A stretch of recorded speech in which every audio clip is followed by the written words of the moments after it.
Hello दोस्तों, नमस्कार। स्वागत है आपका बिहार एक्सप्रेस न्यूज में। ताज़ा नजर डालते हैं बिहार की तमाम मुख्य बड़ी खबरों पर। इससे पहले वीडियो को लाइक नहीं किया तो लाइक करें, साथ ही चैनल को सब्सक्राइब कर लीजिए। निरीक्षण के दौरान अनुपस्थित पाए गए शिक्षकों के वेतन में कटौती। बिहार के किशनगंज में निरीक्षण के दौरान अनुपस्थित पाए गए 2 दर्जन से अधिक शिक्षक और कर्मियों के वेतन में कटौती की गई है। ये शिक्षक 14 से 20 मई के बीच बिना बताए स्कूल से गायब थे। विद्यालय निरीक्षण के दौरान ये शिक्षक अनुपस्थित पाए गए थे। जिन कर्मियों के वेतन में कटौती की गई है उनमें शिक्षा सेवक और टोला सेवक के अलावा एक डाटा एंट्री ऑपरेटर भी शामिल है। यह कटौती किशनगंज जिला शिक्षा पदाधिकारी कार्यालय की तरफ से आदेश जारी की गई है। ये शिक्षक जिले के अलग अलग प्रखंडों में कार्यरत है। कोचा धामन प्रखंड से 7, किशनगंज से 5 और ठाकुरगंज से 4 एवं पोठिया प्रखंड में पदस्थापित 3 शिक्षकों की सैलरी काटी गई है। सिर्फ 9 घंटे में पटना से नई दिल्ली पहुंचाएगी वंदे भारत ट्रेन। पटना को एक और वंदे भारत ट्रेन की सौगात मिलने जा रही है। यह नई वंदे भारत पटना और नई दिल्ली के बीच चलेगी। यह पटना के लिए 5वीं वंदे ट्रेन होगी। फिलहाल पटना से रांची, जलपाईगुड़ी, हावड़ा और लखनऊ के लिए वंदे भारत ट्रेन का संचालन किया जा रहा है। इसके अलावा दानापुर और बेंगलुरु के बीच अमृत भारत एक्सप्रेस ट्रेन को भी शुरू किया जाएगा। पटना से नई दिल्ली का सफर वंदे भारत सिर्फ 9 घंटे में पूरा करेगी। इस दौरान ये ट्रेन आरा, बक्सर, डीडीयू होते हुए दिल्ली पहुँचेगी। जल्द ही रेलवे बोर्ड इसकी सूचना जारी करेगा। पटना में 12,000 वाहनों को नोटिस 27 मई से करना होगा यह काम। जिला परिवहन कोषांग ने 12,000 वाहनों को चुनाव कार्य के लिए जमा करने का नोटिस जारी कर दिया है। 27 मई से वाहनों को जमा करना है। गांधी मैदान में पूर्ण रूप से वाहन कोषांग कार्य करने लगेगा। पटना साहिब और पाटलिपुत्र लोकसभा चुनाव के लिए 4,000 वाहनों की जरूरत है। जिला कोषांग वाहनों की जरूरत का आकलन रिपोर्ट जिला निर्वाचन पदाधिकारी को सौंप दिया है। वाहन कोषांग ने पटना से बाहर फोर्स भेजने के लिए 100 बसों को जब्त करेगा। जब्त वाहनों के ईंधन भराने के लिए भी सभी विधानसभा क्षेत्रों में 2-2 पेट्रोल पंपों का चयन कर लिया गया है। जिला परिवहन पदाधिकारी श्री प्रकाश ने बताया कि दोनों लोकसभा क्षेत्र में 12 विधानसभा क्षेत्र है और 24 पेट्रोल पंप का चयन किया गया है। जिला परिवहन पदाधिकारी ने बताया कि आवश्यकता से अधिक वाहन मालिकों को नोटिस देकर वाहन जमा करने का निर्देश दिया गया है। वाहन जमा नहीं करने पर कार्रवाई होगी।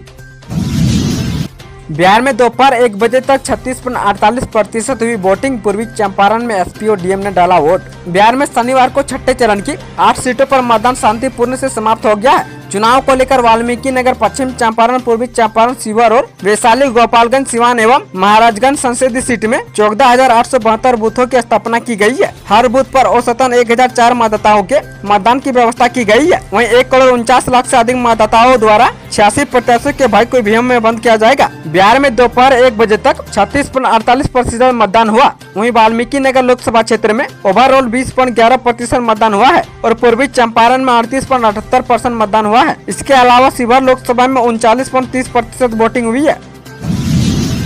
पीएम मोदी ने भरी सभा में किसकी तरह किया इशारा, यादव समेत इन वर्गों को दिया बड़ा संदेश। प्रधानमंत्री मोदी शनिवार को बिहार के दौरे पर पहुंचे। इस दौरान रोहतास जिले के काराकाट लोकसभा क्षेत्र में भाजपा की आयोजित सभा में शामिल हुए। इस दौरान उन्होंने मंच से इंडिया गठबंधन पर जमकर प्रहार किया है। प्रधानमंत्री मोदी ने कहा कि इंडिया गठबंधन वाले 4 जून को एक दूसरे का कपड़ा फाड़ेगा। वहीं कांग्रेस 70 साल से डराते आ रहे हैं। वहीं लालू यादव की राजद पर निशाना साधते हुए बिहारियों का अपमान को भी नजरअंदाज कर रहे हैं। वहीं बंगाल की मुख्यमंत्री भी अपमान कर रही है, लेकिन कांग्रेस और आरजेडी को चिंता नहीं है। वहीं बिहारियों को अपमान मोदी नहीं होने देगा।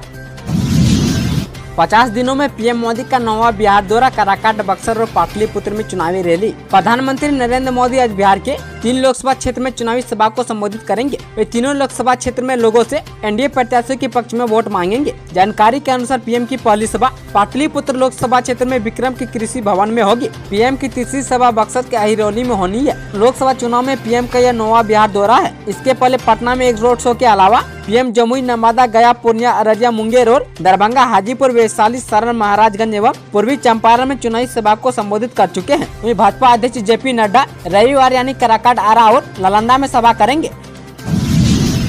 अपराधियों ने बालू कारोबारी को गोलियों से भुना, वजह तलाश रही पुलिस। पटना के पालीगंज अनुमंडल के सिगरीगिरी मोड़ बॉर्डर पर बाइक सवार अपराधियों ने बालू कारोबारी को गोलियों से भून डाला है। इस घटना में बालू व्यापारी की मौके पर ही मौत हो गई है। घटना को अंजाम देने के बाद अपराधी आराम से हथियार लहराते हुए मौके से फरार हो गए। घटना की सूचना मिलते ही पालीगंज अनुमंडल पदाधिकारी सहित भारी पुलिस बल मौके पर पहुंची और मृतक के शव को पोस्टमार्टम के लिए अनुमंडल अस्पताल भेजकर आगे की कार्रवाई शुरू कर दी है। उन्होंने बताया कि छानबीन में यह बात सामने आई है कि आपसी पुरानी रंजिश को लेकर अपराधियों के द्वारा गणेश यादव को गोली मारी गई है। हेलीकॉप्टर राइड पूरा होते ही जेल जाना होगा, पीएम मोदी ने इशारों में तेजस्वी यादव को घेरा। बिहार दौरे पर आए प्रधानमंत्री मोदी ने पाटलिपुत्र के बाद काराकाट में एनडीए प्रत्याशी उपेंद्र कुशवाहा के समर्थन में चुनाव प्रचार किया। इस दौरान इंडिया गठबंधन और आरजेडी पर जमकर निशाना साधा है। पीएम मोदी ने कहा कि बिहार में गरीबों को लूटने वाला जितना बड़ा शहंशाह हो, चाहे जितना बड़ा शाहजादा हो, उसे जेल जाना ही होगा और जेल की रोटी चबानी होगी। ये एनडीए सरकार और मोदी की गारंटी है। नौकरी के बदले जमीन घोटाले में आरोपी लालू परिवार पर निशाना साधते हुए कहा कि जिन्होंने गरीबों को लूटकर नौकरी के बदले जमीन लिखवाई है वो कान खोलकर सुन ले, लेकिन उनके जेल जाने का काउंटडाउन शुरू हो गया है। लालू तेजस्वी का नाम लिए बगैर मोदी ने कहा कि हेलीकॉप्टर में चक्कर मारने के समय जैसे ही पूरा होगा वैसे ही जेल का रास्ता तय करना होगा और बिहार को लूटने वालों को एनडीए सरकार नहीं छोड़ेगी। एक रैली के बाद सीधे आखिरी चरण में बिहार आ रहे राहुल गांधी पटना में करेंगे प्रचार। बिहार में लोकसभा चुनाव एनडीए के खिलाफ महागठबंधन लड़ रहा है, जिसमें कांग्रेस, आरजेडी और वाम दल शामिल है। एक तरफ जहां पीएम मोदी से लेकर बीजेपी के दिग्गज नेता बीते एक महीने में कई राउंड चुनाव प्रचार कर चुके हैं, तो वहीं कांग्रेस नेता राहुल गांधी करीब 35 दिन बाद बिहार में अपनी दूसरी रैली करने जा रहे हैं। पहली रैली के बाद दूसरी रैली लोकसभा चुनाव के आखिरी चरण में होने जा रही है। राहुल गांधी 27 मई को बिहार में 2 चुनावी जनसभाएं करेंगे। पटना साहिब और पाटलिपुत्र लोकसभा क्षेत्र में इंडिया गठबंधन के प्रत्याशी के पक्ष में चुनावी सभाओं को संबोधित करेंगे। कांग्रेस सूत्रों ने ये जानकारी दी है। पटना साहिब में कांग्रेस प्रत्याशी अंशुल अभिजीत और पाटलिपुत्र में राजद प्रत्याशी मीसा भारती के लिए सभा करेंगे। अब के पाठक लेंगे यूनिवर्सिटी और कॉलेजों में हाजिरी, खबर वेतन भुगतान के लिए रखी गई ये शर्त। बिहार के राजभवन और सभी विश्वविद्यालय के कुलपतियों के साथ के पाठक के विवाद के बीच शिक्षा विभाग ने नया फरमान जारी किया है। राज्य के विश्वविद्यालय और अंगीभूत डिग्री कॉलेजों की हाजिरी की रिपोर्ट हर माह शिक्षा विभाग के पास जाएगी। इसी आधार पर विभाग की ओर से सीधे विश्वविद्यालय कॉलेजों के शिक्षकों और कर्मचारियों के खाते में वेतन का भुगतान होगा। इस नई व्यवस्था को लागू करने की विभाग की तैयारी अंतिम चरण में है। विभाग की ओर से हर विश्वविद्यालय और कॉलेज के प्राचार्य को 27 मई को परीक्षण दिया जाएगा। मालूम हो कि पूर्व से चली आ रही व्यवस्था के तहत शिक्षा विभाग सभी विश्वविद्यालय को अनुदान राशि भेजता है। इसके बाद विश्वविद्यालय की ओर से अपने और उनके अधीनस्थ कॉलेज के शिक्षक और कर्मचारियों के खाते में वेतन का राशि भुगतान किया जाता है। इस व्यवस्था को विभाग ने बदलने का निर्णय लिया है। इसी आलोक में विभाग ने एक नया पोर्टल भी बनाया है, जिसके माध्यम से सभी विश्वविद्यालय और कॉलेजों को हर माह की हाजिरी की विवरणी विभाग को प्राप्त होगी।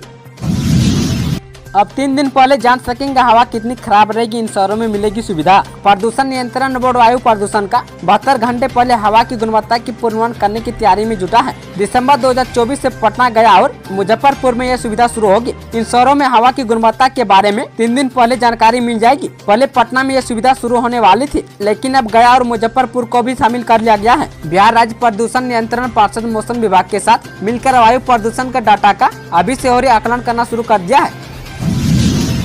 राज्य सरकार हर खेत सिंचाई की पानी योजना की करेगी समीक्षा। हर खेत में पानी पहुंचाने की योजना राज्य सरकार की एक महत्वपूर्ण योजना है। ये योजना कहां तक पहुंची है, इसकी समीक्षा राज्य सरकार करेगी। विकास आयुक्त की अध्यक्षता में हुई बैठक में यह निर्णय लिया गया है। बैठक में आगे की रणनीति को लेकर भी विस्तार से चर्चा की गई है। हर खेत तक पानी पहुँचाने के लिए 30,000 योजनाओं को चयन किया गया है। इस योजना को वर्ष 2025 तक पूरा किया जाना है। सरकार इसको लेकर बेहद गंभीर है। योजना पूरा होने की अवधि निकट आने के कारण विकास आयुक्त ने खुद इसकी पहल की है। उन्होंने इस योजना से जुड़े तमाम विभागों से 31 मई तक रिपोर्ट देने को कहा है, जिसमें विभागों की ओर से उठाए गए कदम और योजना की अभी क्या स्थिति है इसकी जानकारी देनी होगी। बैठक में विकास आयुक्त के साथ ग्रामीण विकास, कृषि और ऊर्जा विकास के वरीय अधिकारी मौजूद थे। आज इन जिलों में आंधी पानी को लेकर अलर्ट जारी। शनिवार को सुबह 7 बजे से शाम 6 बजे तक वोट डाले गए। इस दौरान मौसम शिवहर, वैशाली और महाराजगंज, वाल्मीकि नगर, पूर्वी चंपारण एवं पश्चिम चंपारण, गोपालगंज और सिवान के मतदाताओं का साथ दिया है। वहीं अधिकतम तापमान सामान्य के आसपास बना रहेगा। मौसम विज्ञान केंद्र पटना के अनुसार बंगाल की खाड़ी से आ रही नमी युक्त पूर्वा हवा के कारण बादलों की आवाजाही बनी रहेगी और आर्द्रता में बढ़ोतरी होने के साथ उमस बनी रहेगी। वहीं वैशाली, शिवहर के 1 या 2 स्थानों पर गरज तड़क के साथ हल्की वर्षा की संभावना है। दोपहर के बाद आंशिक बादल छाए रहने से मौसम सामान्य बना रहेगा। पूर्वी व पश्चिम चंपारण, गोपालगंज में अधिकतम तापमान 38 से 40 डिग्री सेल्सियस के आसपास बना रहेगा।